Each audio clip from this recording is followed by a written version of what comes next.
A deportação de imigrantes brasileiros vindos dos Estados Unidos em janeiro de 2025 sob condições degradantes chocou o Brasil.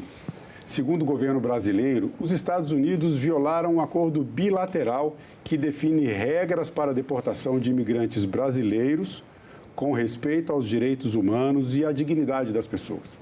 Mas quais são os direitos dos imigrantes irregulares quando são devolvidos aos seus países de origem após serem detidos em território estrangeiro? As regras e os direitos dessas pessoas você vai conhecer agora na entrevista que faço com o professor Antônio Jorge Ramalho, do Departamento de Relações Internacionais da Universidade de Brasília. Direitos humanos e relações internacionais são assuntos de cidadania. Vamos agora com a entrevista. Professor Antônio Jorge, muito obrigado pela sua presença em nosso programa, obrigado por estar aqui no estúdio da TV Senado. Esse assunto está dando o que falar, está gerando bastante polêmica e eu quero começar de um ponto que é bastante importante. Estar ilegalmente nos Estados Unidos como imigrante é um crime? Bom, eu que agradeço, antes de mais nada, o convite, uma grande honra poder compartilhar opiniões e visões sobre a atual administração americana que tem chamado a atenção de muita gente.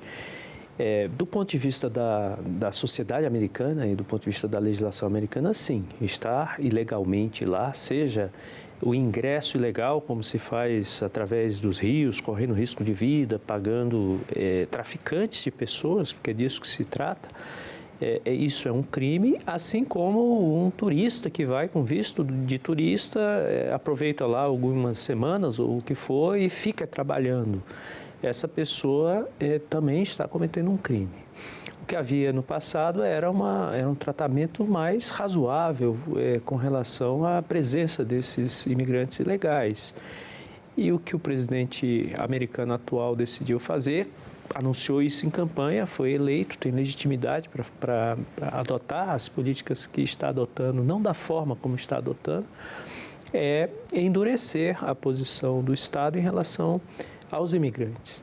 Para você ter ideia, eles têm feito, inclusive, blitz aleatórias. Estão selecionando pessoas, fazem blitz como uma blitz de trânsito, em princípio, buscando pessoas que lá estejam ilegalmente, que já tenham sido identificadas pela justiça, que tenham cometido crimes, por exemplo, e se encontram alguém que ali está ilegalmente porque entrou com visto de turista e foi ficando e foi trabalhando e etc., essa pessoa também vai presa e vai deportada de imediato, para dar um sinal muito forte de que essas pessoas, pessoas que agem dessa maneira não são bem-vindas na sociedade americana. Agora, o governo Trump declarou que daria ênfase, daria prioridade na deportação de imigrantes que cometeram crimes. Já existe um crime se ele está ilegalmente no país e é detido, né, pela polícia americana. No caso, essas pessoas que cometeram outros crimes e as pessoas que tiveram, né, que estão ali ilegalmente, já têm esse crime inicial, têm o mesmo tratamento? Quer dizer, essa forma de trazer os imigrantes deportados, por exemplo, usando algemas e às vezes até acorrentando, como nós vimos nas imagens, pessoas com os pés acorrentados, corrente na barriga. Isso é um procedimento comum? Os Estados Unidos têm legitimidade, segundo as leis do país, para tratarem os imigrantes dessa forma? Há muita ambiguidade nisso e é muito importante sua pergunta, porque o que acontece? Trump deu a entender às pessoas que ele buscaria apenas deportar aqueles indivíduos que tivessem cometido crimes, estivessem encarcerados, por exemplo. Neste caso, sim, há legitimidade não só do ponto de vista da legislação americana, mas da legislação internacional. Se você está colocando num avião, né, e às vezes é em avião de carreira, né? A Polícia Federal já foi buscar brasileiros que estavam presos no exterior e vieram algemados. Pode haver, os agentes podem ter a discricionariedade de não usar as algemas, mas se eles quiserem usar, a presunção qual é? Se esse indivíduo estava encarcerado, é um indivíduo perigoso. Então, eu não vou colocar em risco as demais pessoas em função da necessidade de transportá-lo. Então, o problema todo qual é? Trump deu a entender que a ênfase recairia nesses indivíduos que já foram identificados, que já foram presos, que estavam encarcerados. Então, neste caso, sim, seria legítimo enviar as pessoas. Pode não ser sensato, pode não ser razoável, mas do ponto de vista legal não estaria incorrendo num crime. Entretanto, o que ele tem feito foi o que eu mencionei antes. A polícia está não apenas fazendo blitz aleatórias, mas em alguns bairros que já se sabe estão residindo pessoas ilegalmente, eles estão batendo de porta em porta para pedir documentos, para saber se a pessoa está lá corretamente ou não. E o Trump já declarou que aquela pessoa que estiver vivendo ilegalmente será tratada como uma criminosa. Então, ainda precisa ser ajustada a legislação, mas o tratamento que eles estão dando vai nessa direção. Mais importante ainda a sua pergunta, porque sinaliza uma ansiedade muito grande que comunidades estrangeiras, de estrangeiros nos Estados Unidos, inclusive de brasileiros, alimentaram essa expectativa de que se elas são pessoas de bem, se elas estão ali trabalhando, se elas vão à igreja, se elas têm esse comportamento correto do ponto de vista social, elas não seriam alvo dessa perseguição. Como Trump disse que iria atrás dos criminosos, eles disseram não. Então, é uma minoria dos imigrantes, justamente porque são imigrantes e quando estão ilegais mais ainda, eles sabem que qualquer passo fora da correção, eles serão imediatamente identificados. Se eles querem permanecer lá, então eles tendem a ser muito mais disciplinados, a trabalhadores mais regulares. Até nas regras de trânsito, né? Até nas regras de trânsito. Com algumas matérias que foram publicadas e imigrantes brasileiros que vivem lá falando justamente desse medo. Olha, eu não posso errar nem no trânsito, porque se eu for parado no trânsito, eu receber uma multa, uma advertência, eu precisar me explicar, quando eu for me explicar perante o juiz, eu não tenho documento. Eu não tenho documento e daí eu tenho o risco de ser deportado. Agora, essas regras todas de algemar as pessoas dentro do território americano valem as leis dos Estados Unidos. Queria entender como é que é esse processo de legislação quando um avião sai com os brasileiros deportados ou imigrantes de outros países, como aconteceu com a Colômbia, a gente vai falar um pouco sobre isso, e eles vêm para o território brasileiro. Quer dizer, enquanto ele está em território americano, espaço aéreo americano, valem as leis dos Estados Unidos. Passando, né, dos Estados Unidos para o Brasil, você tem um espaço aéreo internacional e chegando ao Brasil, as leis brasileiras. Eu queria que o senhor explicasse para a gente um pouco como é que funciona, no caso dessa deportação, essa legislação durante esse deslocamento dos imigrantes detidos. Em tese, enquanto eles estão no avião, dentro do avião, estão sob a responsabilidade do comandante. E como neste caso específico era um avião americano, o comandante americano ele vai se pautar pela norma americana. Saiu do avião, está sob a legislação brasileira. O grande problema aí há acordos que são específicos e isso não está muito claro, porque está sendo apropriado politicamente por um lado e por outro. Mas o acordo que Brasil e Estados Unidos têm presumia que houvesse um tratamento mais razoável em relação aos deportados. E isso não foi feito. O importante é ter presente que não foi porque foi com o Brasil.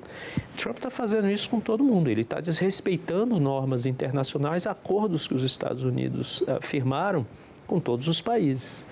O do comércio é o mais evidente. Começou flagrantemente violando o acordo que ele próprio renegociou com o Canadá e México.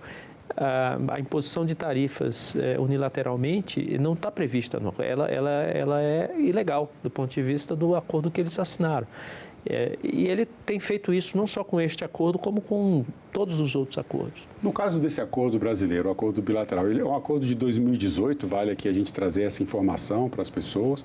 O acordo foi firmado durante a gestão do então presidente Michel Temer, do ex-presidente Temer, e era a primeira gestão também de Donald Trump nos Estados Unidos. Quais eram os objetivos, né? Por que o Brasil firmou esse acordo e qual é a validade jurídica? Isso é uma carta de intenções que a violação dele não traz nenhum problema em termos de relações internacionais ou ele teria um valor legal, como se fosse uma legislação internacional entre dois países? Se tivesse sido confirmado pelos dois parlamentos, ele tem valor de lei. Eu não sei lhe dizer exatamente em que pé isso está, aqui e lá.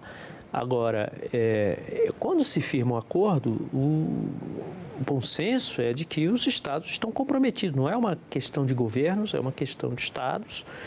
E o objetivo de se constituir esse acordo era o de dar um tratamento humano e respeitoso a deportados brasileiros que viessem. O objetivo é nobre, é correto. O Estado brasileiro está com isso dizendo: nós não estimulamos brasileiros a entrar ilegalmente ou a permanecer ilegalmente no território americano. Mas nós queremos que os nossos cidadãos sejam tratados corretamente e respeitosamente quando, por acaso, houver essa necessidade de deportação. É disso que se trata. O que se esperaria de um governo razoável nos Estados Unidos é que cumprisse a letra do acordo que ele próprio assinou. Ocorre que o governo atual dos Estados Unidos não tem agido de forma razoável, nem com o Brasil, nem com ninguém.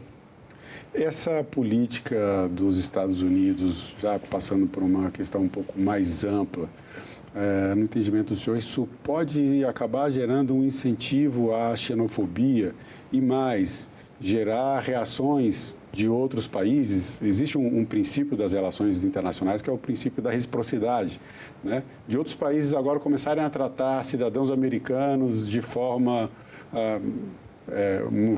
mais agressiva, enfim, de uma forma negativa, em virtude dessa política do presidente? Ou o senhor acha que isso é uma pirotecnia para o início de um mandato, para mostrar: olha, eu estou fazendo o que eu fiz, e depois esses problemas começam a se assentar um pouco e minimizar um pouco, ter os seus efeitos um pouco mais leves, vamos dizer assim? Não. Os efeitos serão ruins, são negativos. A tendência é que os Estados respondam com reciprocidade, só que não da maneira grosseira e arrogante como tem sido o comportamento do governo americano. A tendência é realmente impor o mesmo tratamento. Obviamente que se nós assinamos um acordo e nos comprometemos a tratar humanamente, respeitosamente pessoas que venham a ser deportadas, é isso que nós faremos, é isso que o Estado brasileiro faz tradicionalmente. Ele não vai seguir um mau exemplo do governo americano. Mas a tendência é, se ele endurecer a regra do lado de lá, nós vamos endurecer a regra igualmente do lado de cá. E com isso todos perdem. Com relação à xenofobia e preconceitos nos Estados Unidos, sem dúvida, é muito negativa também. Na verdade, a atitude do governo Trump, do presidente Trump, é uma atitude muito preconceituosa. Ele chegou a acusar os latinos em geral de criminosos, como se pelo fato de serem latinos eles fossem criminosos, violadores, ou seja, as coisas mais absurdas, sem conexão com a realidade. Mas, no fundo, ele está se apropriando disso, o que você mencionou de pirotecnia, o que é um exagero, para dialogar com uma parcela específica da sociedade americana, que mais adiante vai se sentir frustrada por esse tipo de política. Porque o que acontece? As pessoas que hoje estão, principalmente os imigrantes latinos, que lá estão trabalhando em funções que não são desejadas pelos trabalhadores americanos. Uma parte do eleitorado do presidente Trump perdeu seus empregos, não para os latinos, não para a China e sua digamos, alegada trapaça na legislação comercial, perdeu o seu emprego para a automação, para a modernização da produção industrial. Essas pessoas não vão ter os seus empregos de volta, porque mesmo que as empresas voltem a produzir nos Estados Unidos, como começa a acontecer muito lentamente, não por isso, já vinha acontecendo, sobretudo depois da pandemia, por uma outra razão, por uma questão de segurança do suprimento das cadeias produtivas, se começou um processo de reorganização geográfica da produção industrial e da produção de insumos para as montadoras, por exemplo. Então, não tinha uma relação com a questão trabalhista, tinha uma questão com a segurança, a rigidez da cadeia de valor e da cadeia produtiva nos Estados Unidos. Essas pessoas, essas empresas voltando para lá, elas não vão voltar com a tecnologia de 30 anos atrás, elas vão voltar com a tecnologia atual, que significa robotização. Então, esses indivíduos que se sentem órfãos, marginalizados, porque já não, a sua competência habitual já não é necessária na produção industrial agora, não foram substituídos pelos latinos, não foram substituídos pelos produtos chineses mais baratos. E, portanto, não terão de volta os seus trabalhos, os seus empregos, caso as indústrias voltem a produzir nos Estados Unidos. Isso vai gerar uma frustração, não tem a menor sombra de dúvida.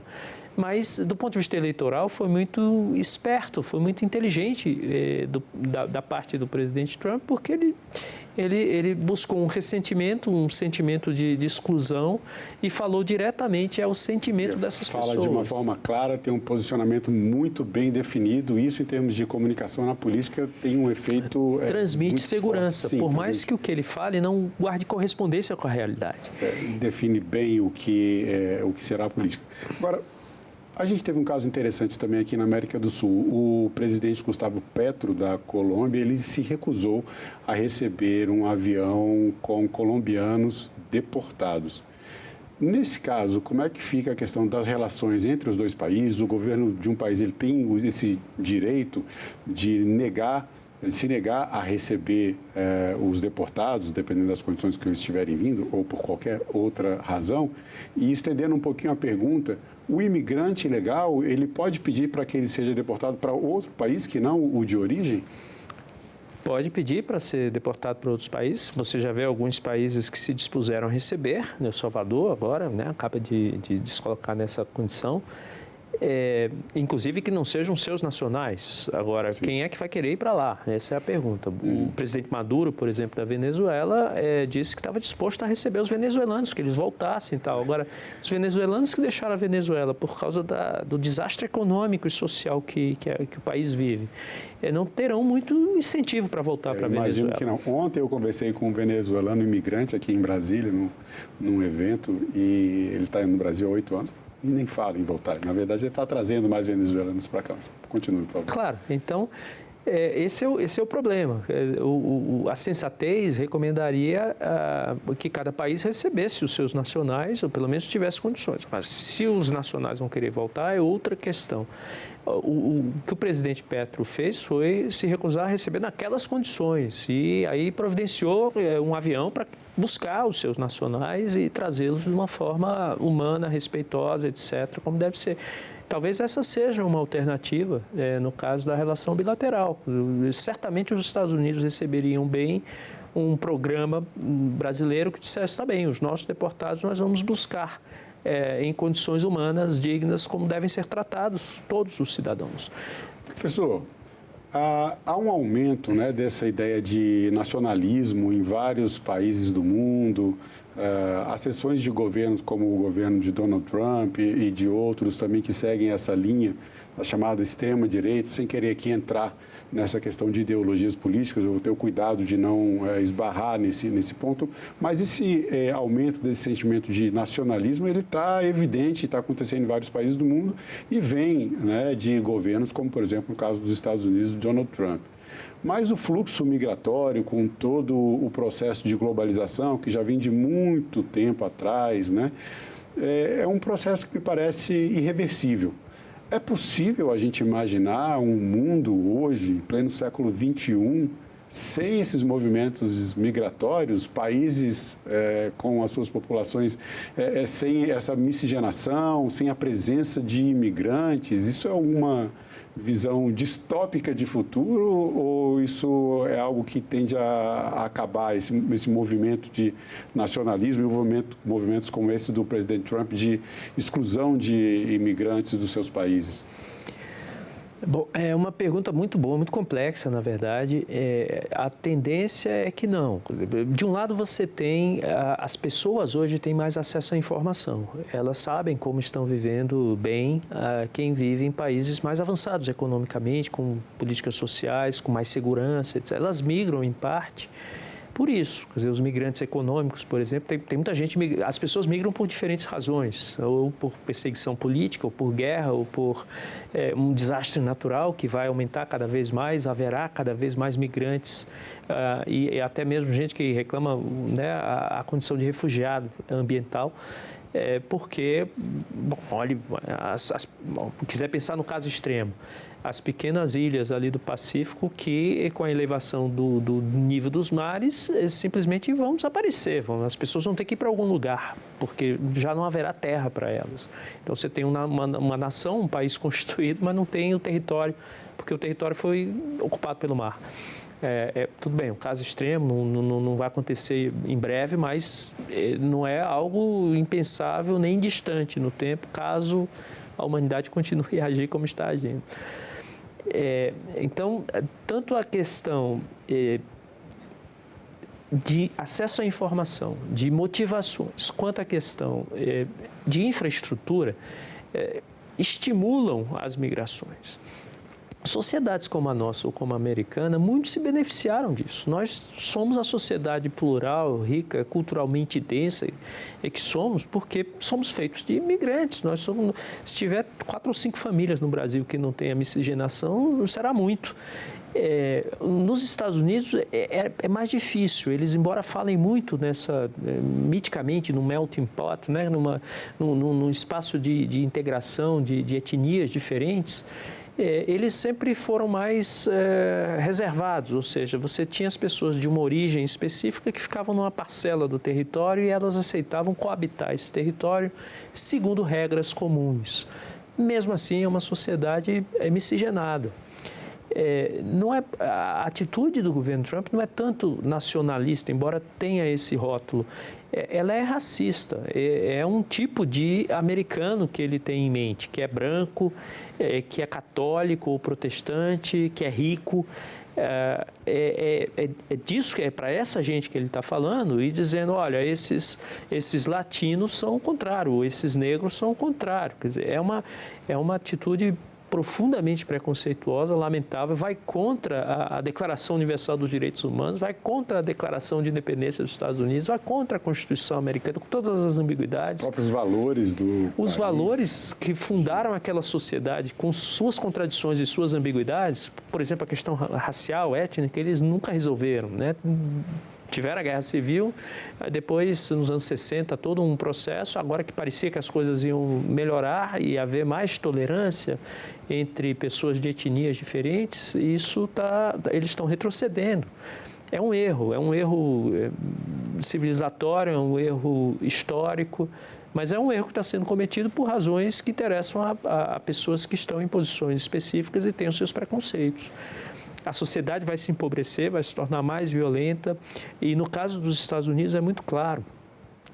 Eles precisam dessa mão de obra em determinados setores, no setor agrícola, no setor de serviços, no setor de delivery, no setor de cuidados a pessoas de terceira idade. Você tem aí, nesses setores, entre 25% e 40% da mão de obra é de imigrantes. E a maioria desses imigrantes é ilegal. Como é que esses setores vão funcionar? Quando começarem a ter carência, restaurantes, você tem restaurantes hoje, já agora, com 2 semanas de governo lá nos Estados Unidos, fechando porque não tem um cozinheiro, porque não tem um garçom, e aí? Eu faço uma chamada e quero americanos, e os americanos não se apresentam para cumprir essas funções, porque eles não estão dispostos a trabalhar por aquele salário. Ainda tem muitos desdobramentos para a gente observar desse movimento, dessa política anti-imigrantes que o governo dos Estados Unidos está implementando, né, professor? Agora, eu gostaria que o senhor... Eu vou colocar 2 perguntas numa só. Primeiro, na verdade, não é uma pergunta, né? Uma rápida fala assim, que o senhor diria para os brasileiros que pensam ainda em entrar de forma ilegal ou permanecer de forma ilegal no país. E completando, já que a gente está falando aqui de relações internacionais, direitos humanos, que são assuntos de cidadania, queria que o senhor deixasse o seu depoimento, na sua opinião, o que é cidadania. Bom, com relação aos brasileiros, não vão. É simples assim, sobretudo agora. Aqueles que lá estão com a expectativa de que, por serem pessoas corretas, que seguem todas as normas, inclusive as de trânsito, como você diz, não se iludam.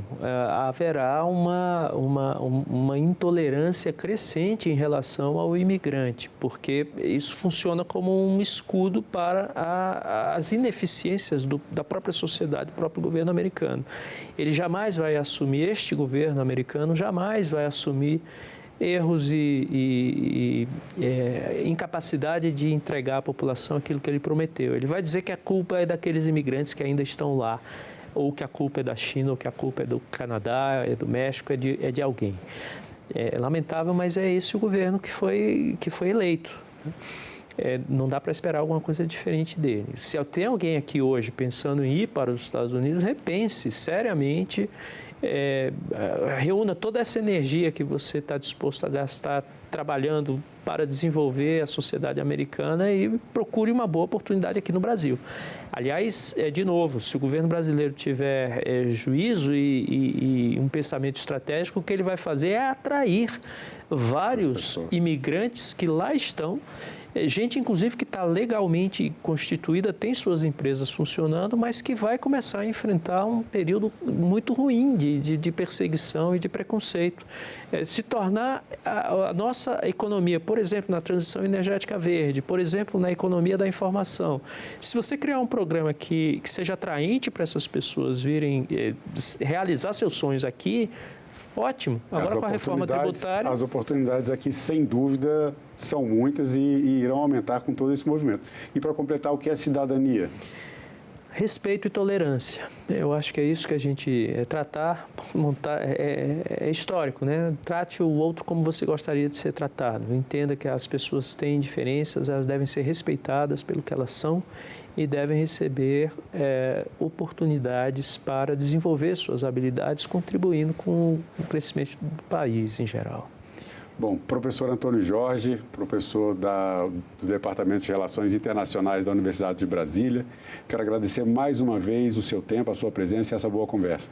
Eu que agradeço, fico à disposição de vocês. E eu agradeço também a você que acompanha a programação da TV Senado. Assine o canal da TV Senado no YouTube, ative as notificações e acompanhe toda a produção do Poder Legislativo diretamente da fonte. Na TV Senado, democracia é todo dia.